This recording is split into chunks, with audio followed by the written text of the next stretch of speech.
Mánudaginn 7. júní staðfestu umhverfis- og auðlindaráðherra Sigrún Magnúsdóttir og bæjarstjóri Akureyrarkaupstaðar Eiríkur Björn Björgvinsson friðlýsingu fólkfangs í Glerárdal ofan Akureyrar.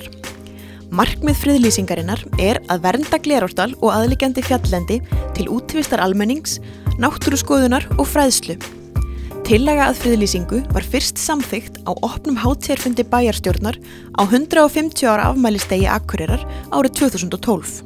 Þetta ákvörðun sem tekin á bæjarstjórnarfundi til 150 ára afmæli sveitarfélagsins. Þá var svo ákvörðun, þá samþykktu menn að fara í þetta og þetta eina af okkar útivistarperlum og því sem Akureyringar nýta hvað mest og best.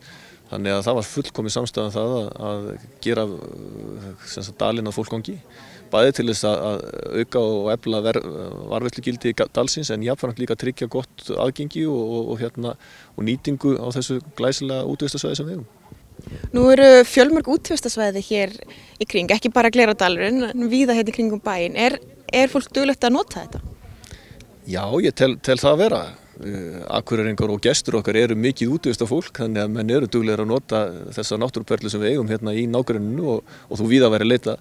Þannig að ég tel svo vera og við sjáum það bara líka á svona kröfum kröfum með óskum íbúðana það að vernda náttúrunni hér í kring og eins líka bara í bæjarlandinu að fólk mjög meðvitað og vill gjarnan að við leggjum okkur fram.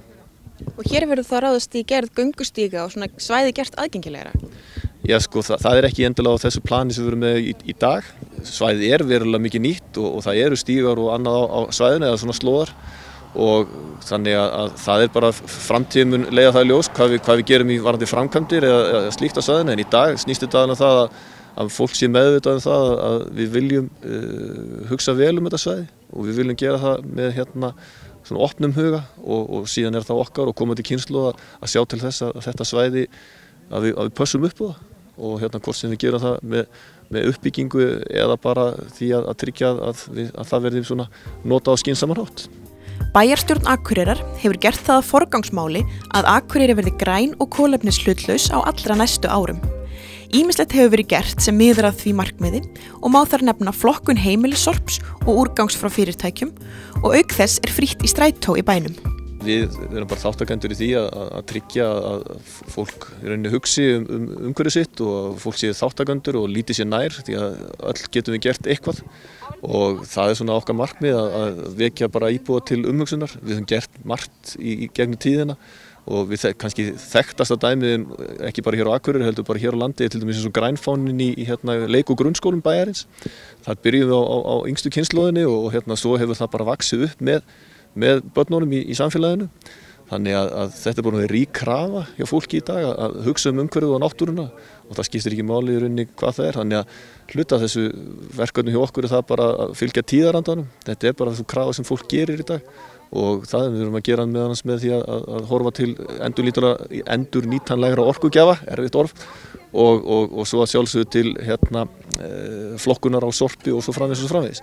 Nú svo erum við með náttúruauðlindir eins og bara vatnið okkar og svo framvegis sem við þurfum að nýta skynsamlega og Akureyringar eru mjög meðvitaðir það og það það sem við viljum efla bæjarfélagið og styðja við bakið á bæjarbúum. Friðlýsing Glerárdals fyrsta friðlýsingin sem Sigrún Magnúsdóttir umhverfis- og auðlindaráðherra undirritar. En hvað fólkvangur og hvers vegna eru svæði vernduð á þennan hátt? Þetta náttúrulega verndarsvæði með ákveðnum hætti. Beiðnin kemur fyrst og fremst frá Akureyri á 150 ára afmælinu. Það búið að vera að vinna þessu í 4 ár. Bæði hérðan frá Akureyri og líka mest í umhverfisstofnun.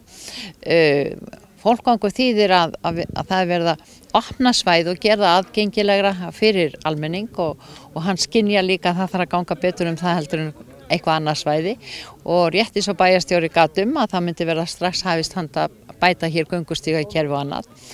En að byrja svona, ég minnst þetta mjög stór stund og þetta stórt svæði, þetta með stærri fólkvangum sem við höfum verið að friðlýsa, eru í heild einhverju 22, en það eins og ég segi þessi með stærri og bakland svona höfuðstaðs Norðurlands, þannig að þetta mun vonandi vekja athygli á fjölbreytileika svæðinsins, hvað hér er hægt að upplifa, og við erum nú stöðugt að tala að reyna að dreifa þessum ágætu gestum okkur sem sækja okkur heim, og ég held að þegar komin stimpillinn fólkvangur, að þá kannski hefur það meira gildi.